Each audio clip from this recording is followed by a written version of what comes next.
Hi, this is Dennis with Second Chance Tackle. We're continuing on our pandemic projects, and it seems like we've got a theme running this last week or two with reels in a bag. And this reel came in to me from a local customer, John, who asked me to see what I could do with it. Looks like he didn't get too far with it when he decided he was going to turn it over to me. There seems to be a couple of screws in here, and that seems to be all that was happening. But the interesting thing is, when he sent this, he gave me this spool, which has some cracks in it. One would assume that that spool would go in here, but it's not the spool for this reel. So I did some searching in my parts bins, and I was lucky enough to find a metal spool, which should fit this assembly. So we're going to go give this a try in terms of showing you how to rebuild this reel and service it. So this is the Penn. It's the one, he's got a 155 side plate. This is a very interesting reel. This is going to be anybody's reel. It's a 155 side plate with a 160 frame with a 155 spool. And we're just going to make it a 160 because that's what he gave me in terms of the frame. So hang on, and we'll show you what to do. While he's got the frame open here, I'm just going to use some steel wool and metal cleaner. In this case, it's a automotive product. It's chrome polish. I'll just kind of get some of the junk off of the reel seat here. This is an ideal time to do that. These reels are about 60 years old now, and parts are generally not available for them other than the internal gearing, which still is available at mysticparts.com. You can generally get some drag washers and the like if you need them. But if you're trying to find frame pieces, spools and the like, because of the age, they're getting increasingly rare.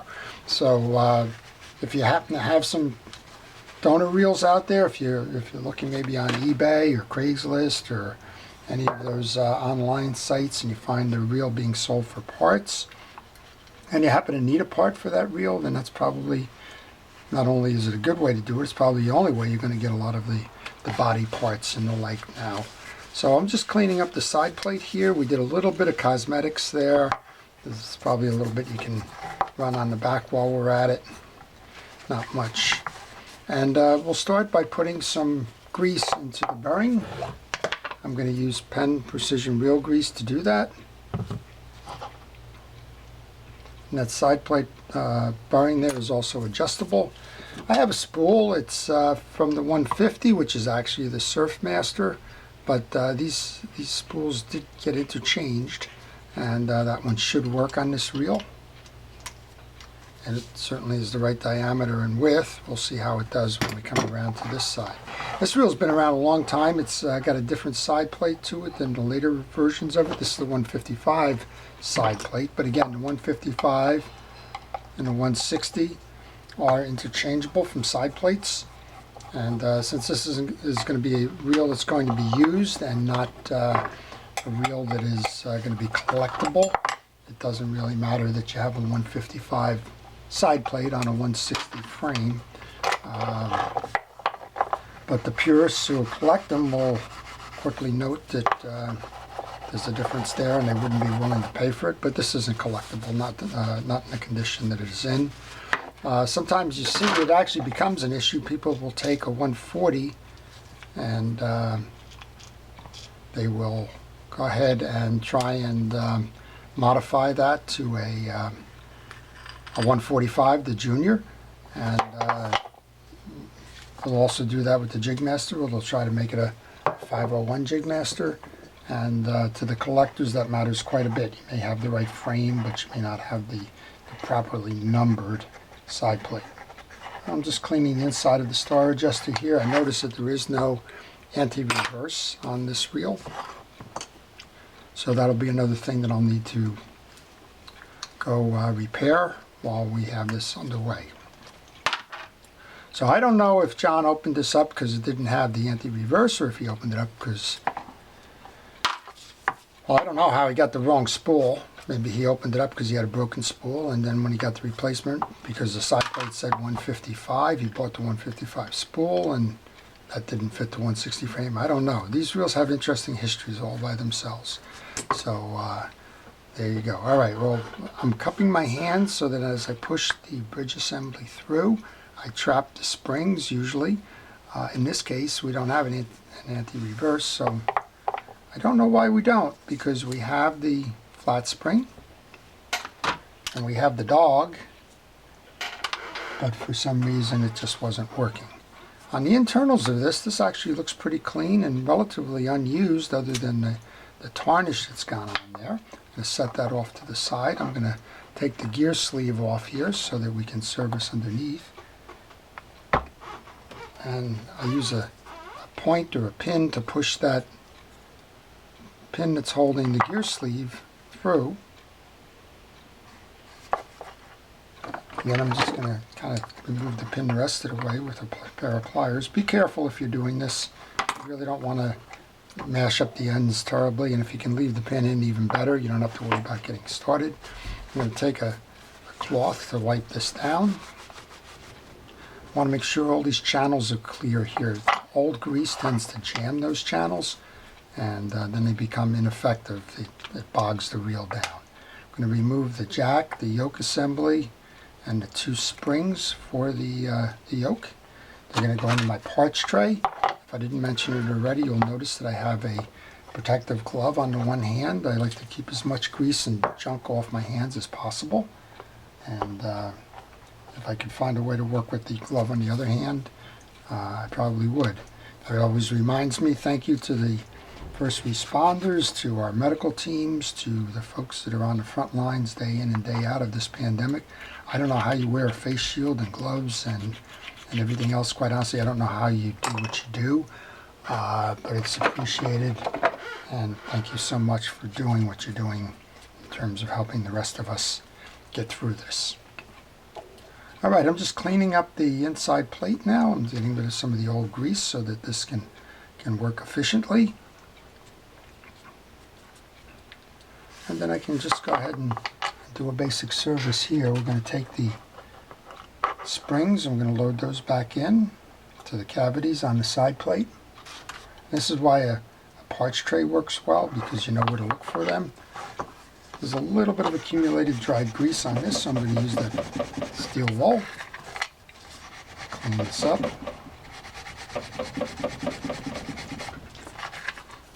Then I'm going to put a generous dose of some fishing reel grease on there. I'm using Penn Precision reel grease, not because it's a Penn reel, but because it's real grease.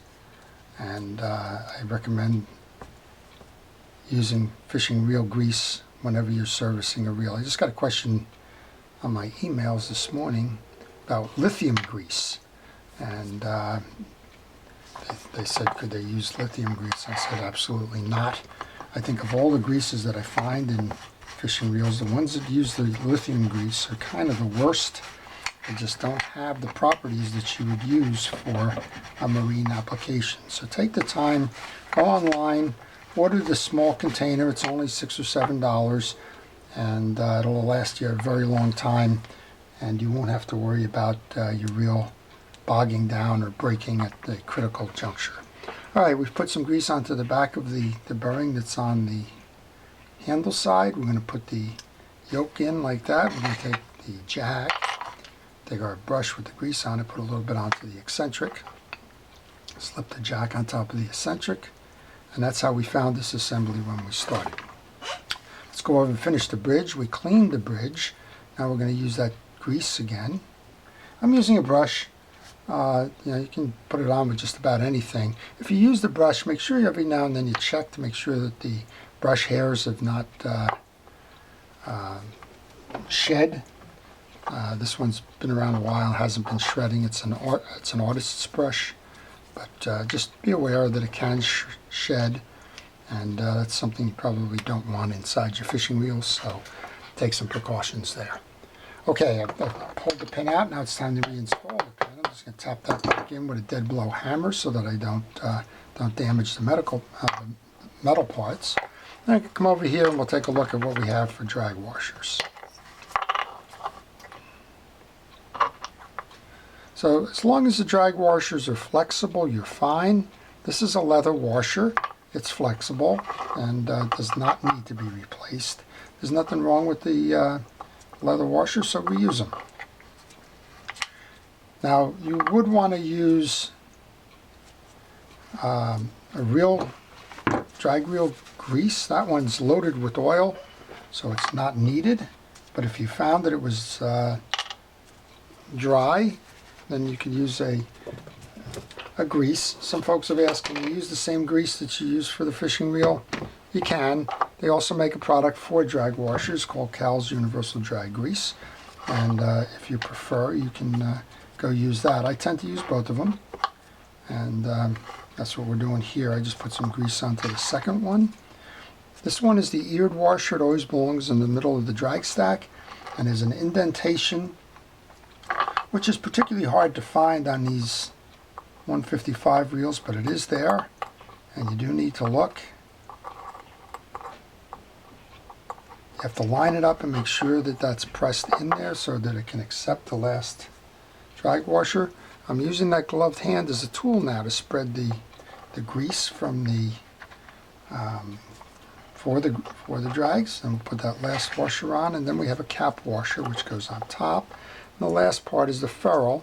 And again, you want to make sure that this gear sleeve or ferrule is clean inside. You want to get all that junk out of there, clean on the outside, and then you can load that over the top. So that's your drag service. And now we can go reinstall, and then we'll see if this whole thing works. So again, I want to push down on this pinion gear. Oops. Before I do that, I want to get some grease onto the main gear. Check the teeth on the main gear as you're doing this. Make sure that it's uniform, that there's no chips or cracks or the like. And you don't have to get it all over the main gear. The normal rotation on this will spread the grease around the rest of the main gear. So you want to insert from the bottom, rotate the bridge until it's about 90 degrees. Find a fully threaded screw.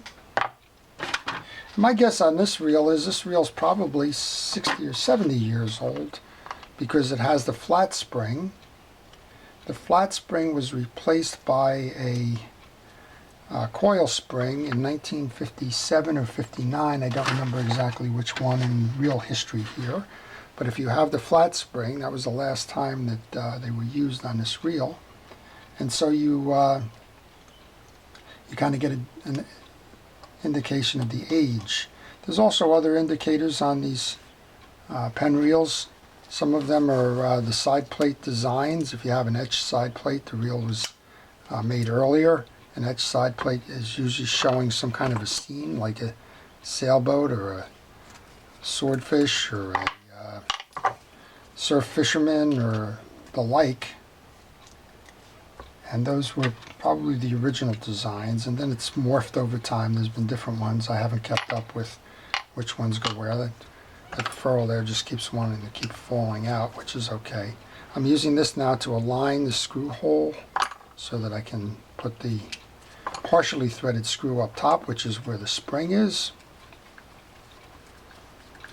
And I'm alternating left and right, up and down. I'll go find the other screw. It's partially threaded for this side. I'll do the same thing with that pin just to make sure we get a nice alignment there. And we'll get that started. I don't finish all these screws until all 4 of them are in, just because you need a little bit of play in the side plate here. This one may be a little bit too tight. This is pretty closely engineered, so if you have any binding going on in it, typically it doesn't finish well. Here's your bottom screw on this side. That's fully threaded, so the 2 on the bottom are fully threaded. The 2 on the top are partially threaded to accept the springs. So this series has been around a long time. I think it finally got discontinued around 2005, where they didn't make the BeachMasters anymore. But they've stood the test of time and have been very reliable reels. All right, we're going to see if this thing is going to work now. We're going to take the spool now. We're going to put some grease onto the shaft. We're going to take our main assembly now. And I'm just going to put a little bit of grease to the side that's going to go under the bridge. And I'll align this now. And just like we did with the bridge, we're going to grab some of these screws and we're going to alternate locations. We'll go high and low, east and west kind of thing. Yeah, for some reason, this week the last 2 weeks, there's been a bunch of reels in a bag. I don't know if the pandemic has encouraged folks to try and service their reels, and then they got a little gun shy along the way, or what the case may be. Maybe they went back to work, and what was going to be their bench project, all of a sudden they didn't have the time for it. I'd hope that's the case. I'll have to ask John when he comes back. And this one's a real curiosity because it has the side plate and the old spool for the 155, but it has the frame for the 160. So I'm not quite sure how this kind of morphed into what it is. All I kind of know is that we're going to do our best to send this one out there fishing again. All right, we've got another screw due to be here. It looks like we're down a screw. I'm looking in my parts tray, I don't see it, but I know that there's at least one more to come here. Have to check the bag. If not, I do have a replacement screw. We're down 2 screws. Okay, I'm going to check the bag. They're not in the bag. But that's okay, I have a few more screws. So find the one that's the short one for the bottom. Most of those screws have accumulated from reels that no longer work. And when you're dealing with 50-year-old reels, always a good thing to try and keep your parts, take them apart before you throw them away kind of thing, as you won't find them later. I think screws are still available. Well, we got it to the point where we know it clicks. How's it spin? Oh, it spins nicely. So, John, you're in luck. All right. Gear sleeve goes on for the last time. Tarnish on this if we can't clean that up a bit. And you can also tell that coffee-colored handle knob is also an indication of age. Although I am not an expert on when and where, but that's more of an elongated bullet as opposed to the more snub-nosed ones that came later on the Bakelite reels. So this may actually be early 50s, I'm not sure. But regardless, even though it says a 155 acting as a 160 here, this reel's ready to go fishing. And I'm sure it's going to catch a lot more fish before it gets retired. All right, I'm just aligning the scallop in the handle screw with the hold set. Putting that handle lock screw in its place. Trying to put that handle lock screw in its place. And then we'll give it a test drive here, see how we do. A nice smooth handle. We're in the, this needs to be adjusted a little bit. Flip it over. It's a little tight, so I'm not sure what went on there.